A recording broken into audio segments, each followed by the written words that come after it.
In the quiet corners of our modern lives, we are surrounded by silent observers that track our every move. These digital witnesses sit upon our wrists and rest in our pockets, recording our heartbeats and counting our steps with cold mathematical precision. For decades, detectives relied on fingerprints and DNA to solve the most twisting murder mysteries, but a new era of forensics has dawned. This is the story of a crime where the most damning testimony did not come from a human voice, but from a small device designed to improve health. It is a case that proves that while a suspect can lie about their actions, they cannot silence the data that lives on their own body. The town of Ellington, Connecticut, is the picture of suburban tranquility, where historic homes sit on large wooded lots and neighbors know one another by name. It is the kind of place where people move to raise families and escape the chaotic noise of the city. In 2015, this peaceful community became the stage for a shocking, violent event that would strip away the facade of a perfect marriage. The events of that December morning would leave one person dead and another entangled in a web of deceit that would take years to unravel. The silence of the winter morning was shattered not just by violence, but by the digital echoes it left behind. Richard Dabate was a 39-year-old computer network administrator who seemed to have it all. He lived in a spacious home with his wife Connie and their 2 young sons. To the outside world, they appeared to be a happy and successful couple living the American dream. Connie was a pharmaceutical sales representative known for her vibrant personality and dedication to her children. However, beneath the surface of this seemingly idyllic life, there were cracks that few could see. Secrets were festering behind the closed doors of their colonial-style home, and those secrets were about to erupt into a tragedy that would captivate the nation. On the morning of December 23, 2015, the air was crisp and cold as the town prepared for the upcoming Christmas holiday. The Dabate household should have been filled with the joy of anticipation and the rustle of wrapping paper. Instead, it became a crime scene frozen in time.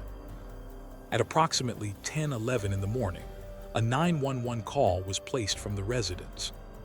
The voice on the other end was breathless and panic-stricken, reporting a home invasion in progress. The operator dispatched emergency services, immediately unaware that they were sending officers into a puzzle that would challenge their understanding of timeline and truth. When first responders arrived at the scene, they found a chaotic and bloody tableau that seemed straight out of a horror movie. Richard Dabate was found on the kitchen floor, tied to a metal folding chair. He appeared distressed and was suffering from superficial wounds. He told the officers that a masked intruder had broken into the home and attacked him. The police moved cautiously through the house, clearing room after room until they reached the basement. There they found Connie Dabate. She had been shot twice with a .35-7 caliber revolver which belonged to Richard.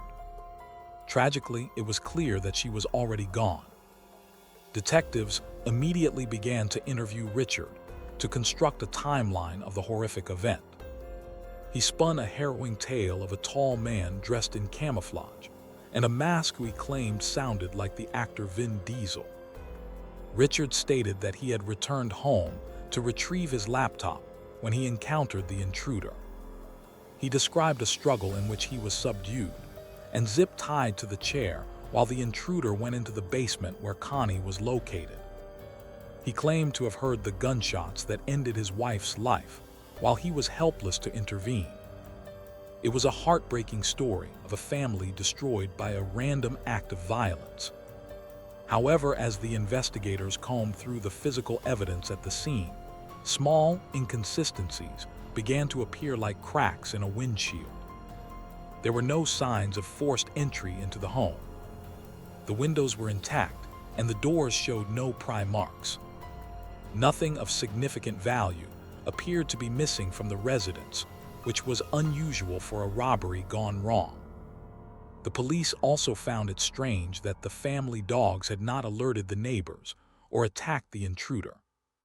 The narrative of a random home invasion began to feel scripted, and the detectives started to look closer at the only survivor of the incident. As the investigation deepened, the police began to look into the background of the couple. They discovered that the marriage was far from perfect. Richard had been having an affair with another woman, who was now pregnant with his child. Text messages and emails revealed that his mistress believed Richard and Connie were in the process of divorcing, but Connie had seemingly been unaware of the impending separation. This revelation provided a classic motive that is as old as time. Financial pressure and a desire to start a new life without the complications of a divorce settlement cast a dark shadow over Richard. Despite the mounting circumstantial evidence and the clear motive, the case against Richard lacked a smoking gun. His story about the intruder was consistent in his retellings, and without a witness to contradict him, it was his word against the silence of the dead. The defense could argue that the lack of forced entry was simply because a door had been left unlocked. The superficial wounds on Richard could be cited as proof of his struggle. The prosecution needed something concrete, something that could definitively prove that Richard was lying about the timeline of that morning. This is where the investigation took a turn into the realm of digital forensics. The detectives turned their attention to the electronic devices in the home. They analyzed the alarm system, logs, the cell phone records, and the computer usage. They discovered that an email had been sent from the home IP address at a time when Richard claimed he was fighting for his life. But the most critical piece of evidence was not a computer or a phone. It was a small purple Fitbit device that Connie had been wearing on her waistband that morning. This device was about to become the star witness for the prosecution. The Fitbit is designed to track movement and steps to help users monitor their fitness goals. It records data points every minute, creating a detailed map of the user's physical activity throughout the day. The detectives obtained a search warrant for the data contained within Connie's Fitbit. When they analyzed the logs, they found a timeline that completely contradicted Richard's version of events. Richard had told police that the intruder attacked them shortly after 9 in the morning, and that Connie was killed around that time. The digital data, however, told a very different story. The data from the Fitbit showed that Connie was moving around the house freely for nearly an hour after Richard claimed she had been killed. The device recorded her walking a total distance of 1,217 feet between 9:18 in the morning and 10:05 in the morning. This was the exact time Richard claimed the intruder was in the house and he was being tied up. The steps were casual and consistent with someone doing household chores, not someone running from a masked killer. The device proved she was alive and active long after the alleged break-in began. The discrepancy was impossible to ignore. According to Richard, the attack happened shortly after 9 o'clock, but the Fitbit showed Connie walking around until 10:05. The 911 call was not placed until 10:11. This left a massive gap in the timeline that Richard could not explain. Why would the intruder wait over an hour to kill Connie while she walked around the house? Why would the data show her calm and active if she was being held at gunpoint? The science of the pedometer was dismantling the alibi minute by minute. Armed with this new evidence, the police scrutinized Richard's movements even more closely. They checked the digital logs of his key fob, which showed him entering the house hours before he claimed he came back for his laptop. They checked his cell phone, which showed he had posted a status update to social media during the time he was supposedly tied to the chair. The digital footprint of the morning was painting a picture of a staged crime scene. The intruder was a phantom, a fabrication created to cover up a domestic homicide. The investigation dragged on for over a year as the state assembled its case. They needed to be absolutely sure that the technology was reliable and that the data could withstand the scrutiny of a courtroom. They brought in experts from the device manufacturer to verify the accuracy of the step count and the timestamp logs. They conducted experiments to see if the device could record phantom steps. The results were conclusive. The device was functioning perfectly. Connie Dabate was walking when her husband said she was dead. In April of 2017, nearly a year and a half after the murder, Richard Dabate was arrested and charged with murder, tampering with physical evidence, and making a false statement to police. The arrest sent shockwaves through the community of Ellington. The neighbors who had supported him were horrified to learn of the double life he had been leading. The man who had played the grieving widower was now accused of being a cold-blooded killer who had plotted the death of his wife to escape his marital responsibilities. The trial of Richard Dabate would not begin immediately. Legal delays and the complexity of the digital evidence pushed the court date back by years. During this time, Richard remained free on bail, living in the very house where the murder took place. This was a source of immense pain for Connie's family, who had to watch the accused killer walk free while they waited for justice. They held vigils and kept her memory alive, trusting that the silent testimony of the Fitbit would eventually be heard by a jury of peers.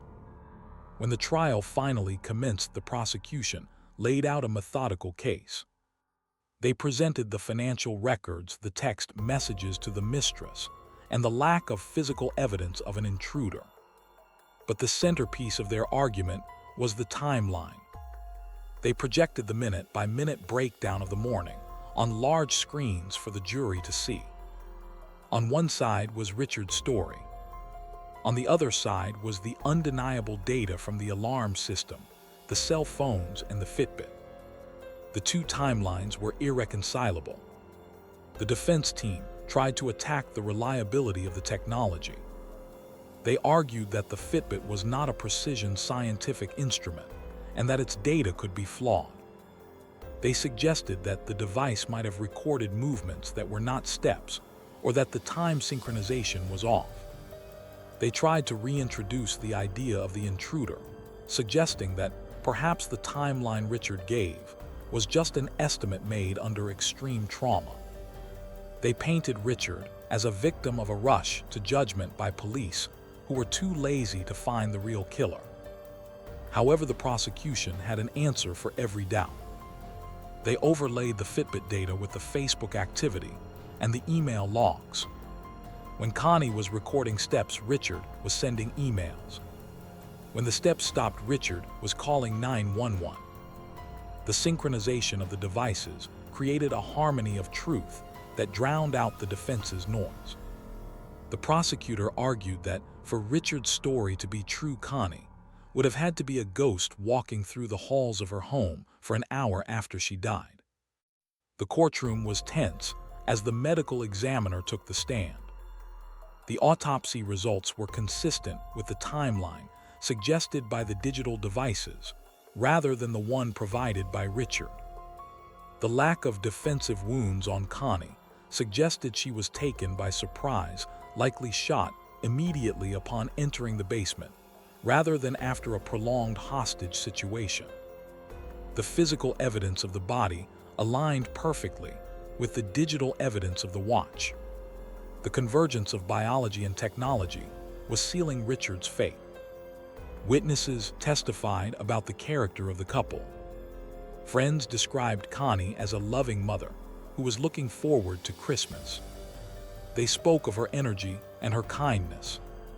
In contrast, the testimony regarding Richard revealed a man under immense pressure living a lie that was about to collapse.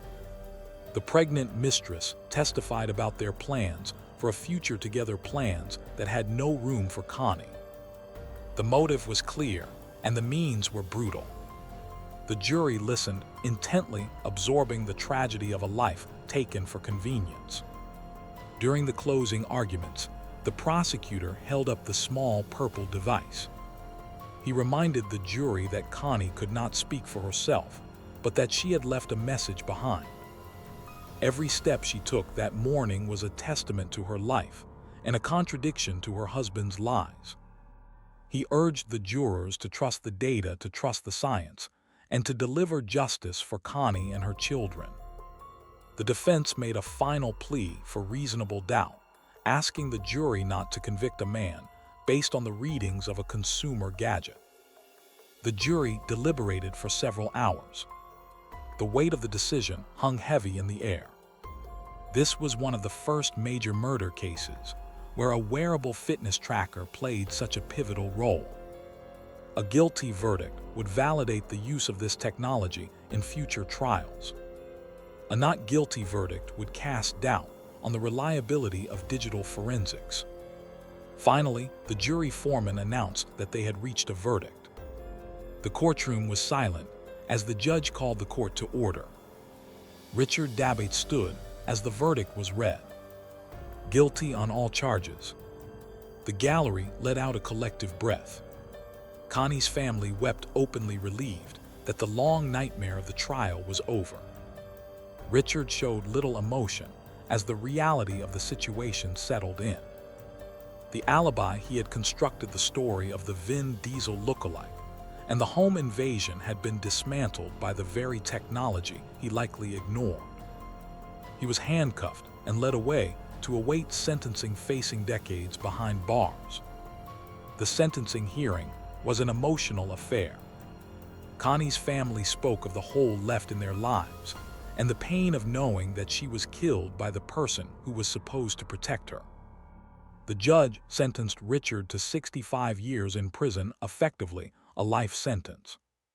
In his closing remarks, the judge noted the chilling nature of the crime and the calculated way in which Richard had tried to deceive the authorities. Justice had been delayed, but it had finally arrived. The legacy of the Dabate case extends far beyond the town of Ellington. It set a legal precedent for the admissibility of data from wearable devices.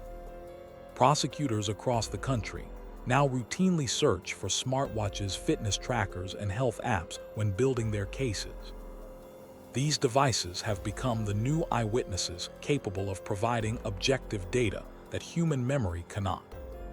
They track our heart rates, our sleep patterns, and our locations, creating a permanent digital archive of our existence. This case also serves as a grim warning about the illusion of privacy. We voluntarily strap these sensors to our bodies for self-improvement, unaware that they are also gathering evidence that could one day be used against us or for us. In the case of Connie Dabate, the invasion of her privacy by the device was the very thing that vindicated her death. It preserved her final moments and ensured that her killer could not rewrite history. The data was the truth that could not be buried. As technology continues to evolve, the line between our physical selves and our digital profiles will continue to blur. Smart homes, smart cars, and smart clothing will create an even denser web of data. For criminals, this means that the perfect crime is becoming impossible to commit. There is always a sensor watching, always a log being written, always a signal being sent. The era of the digital detective is here, and it is relentless in its pursuit of the facts. Connie Dabate is remembered not just as a victim of a heinous crime, but as a woman whose final steps helped solve her own murder. Her story is a testament to the power of truth, no matter the medium. In the end, the silence of the grave was broken by the silent data of a machine. It is a haunting reminder that in our connected world, we are never truly alone, and our actions always leave a trace. The smartwatch did not just count steps. That day, it counted the moments of a lie until they ran out.